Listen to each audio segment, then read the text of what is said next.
एकनाथ शिंदेंनी उद्धव ठाकरेंच्या शिवसेनेचे 6 खासदार फोडले। त्यानंतर त्यांचा शिंदेंच्या उपस्थितीत मुंबईतील नंदनवन बंगल्यावर जाहीर प्रवेशही झाला। विरोधी पक्षात राहून खासदार म्हणून निधी मिळत नाही, मतदारसंघातील जनतेची कामं करायची म्हणून आम्ही सत्तेत सहभागी वगैरे वगैरे ही सगळी राजकीय रामायण आणि रडगाणं आता जुनं झालं। आता कट टू नेक्स्ट राजकीय एपिसोड। ठाकरेंचे 6 बंडखोर खासदार एकनाथ शिंदेंकडे आल्यानं त्यांच्या शिवसेनेच्या खासदारांची संख्या आता 13 वर गेली आहे। याआधी ती 7 होती। उद्धव ठाकरेंच्या 9 पैकी 6 खासदारांचा एकदम मोठा गट ऑपरेशन टायगरच्या नावाखाली शिंदेंकडे गेल्यानंतर एकनाथ शिंदेंचं मोदींच्या केंद्रातील सरकारमध्ये मोठं राजकीय वजन वाढलंय। याचं कारण म्हणजे उद्या 30 जूनला केंद्रीय मंत्रिमंडळाचा विस्तार होण्याच्या चर्चा आहेत, ज्यात एकनाथ शिंदेंचे चिरंजीव आणि कल्याणचे खासदार डॉक्टर श्रीकांत शिंदे यांना थेट केंद्रात कॅबिनेट मंत्रिपद मिळणार असल्याची शक्यता आहे। तर त्यांच्याच पक्षाची राज्यमंत्री असलेले बुलढाण्याचे प्रतापराव जाधव यांचा मात्र सरकारमधून पत्ता कट होण्याची शक्यता आहे। प्रतापराव जाधव यांच्या कामकाजाबद्दल केंद्रात नाराजी असल्यामुळेच त्यांच्याऐवजी आता एक नवा गडी केंद्रामध्ये दाखल होण्याची शक्यता आहे। ठाकरेंच्या शिवसेनेतून फुटलेल्या 6 खासदारांपैकी एकाला हे राज्यमंत्रीपद मिळण्याची शक्यता आहे, ज्यासाठी तिसऱ्यांदा खासदार म्हणून निवडून आलेले परभणी लोकसभा मतदारसंघाचे विद्यमान खासदार संजय जाधव उर्फ बंडू जाधव यांची, तर धाराशिवचे खासदार ओमराजे निंबाळकर यांची लॉटरी लागण्याची शक्यता आहे। या सर्व घडामोडी पाहता श्रीकांत शिंदेंना मोदींच्या सरकारमध्ये थेट कॅबिनेट मंत्रिपद मिळालं तर पुन्हा एकदा घराणेशाहीचा आरोप पाहायला मिळणार आहे। 6 खासदारांचा सर्वाधिक फायदा हा पुन्हा एकदा वैयक्तिकरित्या शिंदेंनाच होणार असल्यानं फुटलेल्या 6 खासदारांची ताकद म्हणून एकनाथ शिंदेंनी मुलाच्या भविष्यासाठीच पक्ष फोडला का असा सवाल उपस्थित होतोय। त्यामुळे श्रीकांत शिंदेंसह आता नव्या चेहऱ्यांमध्ये कुणाला संधी मिळणार? जाधव यांचा पत्ता खरंच कट होणार का? ठाकरेंचे खासदार फोडल्यानंतर श्रीकांत शिंदेंनी घेतलेल्या तिरुपती बालाजीच्या दर्शनाची चर्चा का होतीये आणि विदर्भ मराठवाड्यामध्ये पक्ष संघटन मजबूत करण्यासाठी एकनाथ शिंदे कोणता नवा डाव टाकणार हेच आपण या व्हिडिओच्या माध्यमातून पाहणार आहोत। नमस्कार, मी अमोल डोईफोडे आणि आपण पाहताय महाराष्ट्र टाइम्स ऑनलाईन।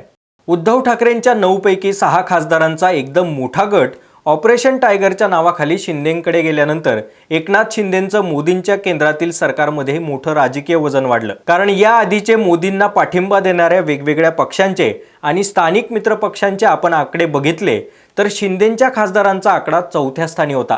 त्यामुळे त्यांना मिळणारी प्रायोरिटी ही कमी होती। 1 नंबर मोदींचे स्वतःचे भाजप खासदार, त्यानंतर तेलुगू देसम पार्टी अर्थात TDP, 3ऱ्या नंबरवरती नितीश कुमार यांच्या बिहारमधील जनता दल संयुक्त अर्थात JDUचा लागायचा। त्या खालोखाल मग इतर मित्र पक्ष असलेले शिंदेंची शिवसेना 7 खासदार, रामविलास पासवान यांची लोक जनशक्ती पार्टीचे 5 खासदार, माजी पंतप्रधान SD देवेगौडा यांच्या जनता दल सेक्युलरचे 2 खासदार आणि RLD पक्षाचे 2 खासदार असा अन्य लहान पक्ष आणि अपक्ष मिळून क्रम होता। मात्र 4 वर्षांनी शिवसेना वर्धापन दिनाआधी शिंदेंनी पुन्हा एकदा धक्का दिला। मोदींच्या सरकारमध्ये राजकीय ताकद वाढत ठाकरेंचे 6 खासदार फोडले। एवढंच नाही तर बिहारच्या नितीश कुमारांना धोबी पछाड देत 13 खासदारांसह तेलुगू देसम पार्टीच्या 16 खासदारांनंतर 3रा नंबर मारलाय। ही झाली राजकीय खेळी। आता हे सगळं करून मिळणार काय यावर बोलूयात। तर मंडळी, शिंदेंच्या शिवसेनेला केंद्रामध्ये एक कॅबिनेट मंत्रिपद आणि एक राज्यमंत्रीपद मिळण्याची शक्यता वर्तवली जाते। तृणमूलचे फुटीर खासदार, आपचे खासदार यापैकी काहींना संधी तर आधीच्या काही मंत्र्यांना डच्चू मिळून नवीन चेहऱ्यांना संधी मिळण्याची शक्यता वर्तवण्यात येते। हे सगळं घडत असतानाच आता खासदार श्रीकांत शिंदे आणि ओमराजे निंबाळकर यांनी तिरुपती बालाजीचं दर्शन घेतल्यानंतर मात्र काही वेगळ्याच चर्चा रंगू लागल्यात। तिरुपती बालाजीच्या दर्शनासाठी या दोघांनी 11 किलोमीटरची पायपीट केल्याची देखील माहिती आहे। त्यामुळे खासदार श्रीकांत शिंदे आणि ओमराजे निंबाळकर यांनी तिरुपती बालाजीला कोणता नवस केला? काही साकडं घातलं होतं का? किंवा ठाकरेंचे खासदार फोडण्यामागेच हा सगळा राजकीय चित्रपट आधीच शूट झाला होता, मात्र प्रदर्शनाची वाट पाहत होते असा देखील सवाल आहे। कारण हे सगळं झाल्यानंतर लगेच दोघांच्याही या देवदर्शनामुळं सर्वांच्याच भुवया उंचावल्यात। दरम्यान या दोघांच्या गळ्यामध्ये आता मंत्रिपदाची माळ पडली तर श्री बालाजींचा प्रसाद मिळाले की काय असंच म्हणता येईल। यानंतर वळूयात एकनाथ शिंदेंच्या खिळीनं एकूणच शिंदेंचं केंद्रातील वजन आणि राज्यातील ताकद कशी बळकट होणार आहे। कल्याणचे खासदार असलेले डॉक्टर श्रीकांत शिंदे थेट केंद्रामध्ये मंत्री झाले, तर या लोकसभा मतदारसंघातील विधानसभा कल्याणमध्ये भाजप विरुद्ध शिवसेना हा छुपा संघर्ष आणि नवी मुंबईमधील भाजप आमदार गणेश नाईक विरुद्ध एकनाथ शिंदे यांच्यातील सत्ता संघर्ष आणि राजकीय वर्चस्वाचा वाद आणखी चिघळण्याची शक्यता आहे।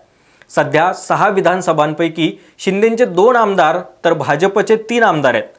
केवळ मुंब्रा कळवा या मतदारसंघामध्ये शरद पवारांच्या राष्ट्रवादी काँग्रेसचे जितेंद्र आव्हाड हे आमदार आहेत।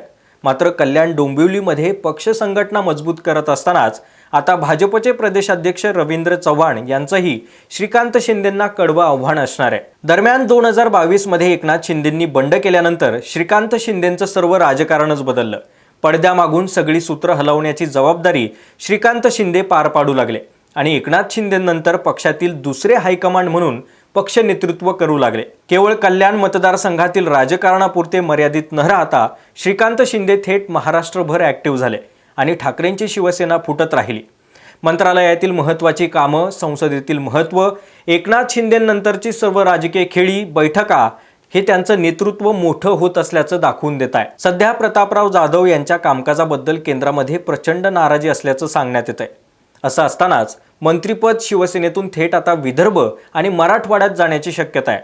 शिवसेना आणखी मजबूत करण्यासाठी एकनाथ शिंदे नवा डाव टाकत असताना यासाठी आता संजय जाधव यांच्याकडे हे मंत्रिपद जाण्याची शक्यता आहे। आयुष खात्याच्या स्वतंत्र प्रभाराबरोबरच आरोग्य खात्याच्या राज्यमंत्रीपदाची जबाबदारी ही जाधव यांच्याकडे आहे। मात्र केंद्रातून नाराजी असल्यानं आता त्यांचं खातं काढून घेतल्या जाणार असल्याच्या चर्चा आहेत। एकूणच काय तर आपल्या 12 वर्षांच्या राजकीय कारकिर्दीमध्ये श्रीकांत शिंदेंना थेट केंद्रात कोणतं कॅबिनेट मंत्रिपद मिळणार, राज्यमंत्रीपदासाठी ठाकरेंच्या बंडखोर खासदारांपैकी कोण योग्य वाटते आणि प्रतापराव जाधवांचं मंत्रिपद राहणार की डच्चू मिळणार, याबद्दल तुमचं मत काय? त्यांच्या काळात तुमची कामं झाली आहेत का? आम्हाला कमेंटमधून नक्की सांगा। व्हिडिओ आवडला असेल तर शेअर करायला अजिबात विसरू नका। बाकी अजूनही तुम्ही महाराष्ट्र टाइम्सच्या यूट्यूब चॅनलला सबस्क्राईब केलं नसेल तर लगेच करून घ्या आणि आमच्या फेसबुक, इन्स्टा पेज सोबतच सगळ्या सोशल मीडिया पेजला नक्की फॉलो करा।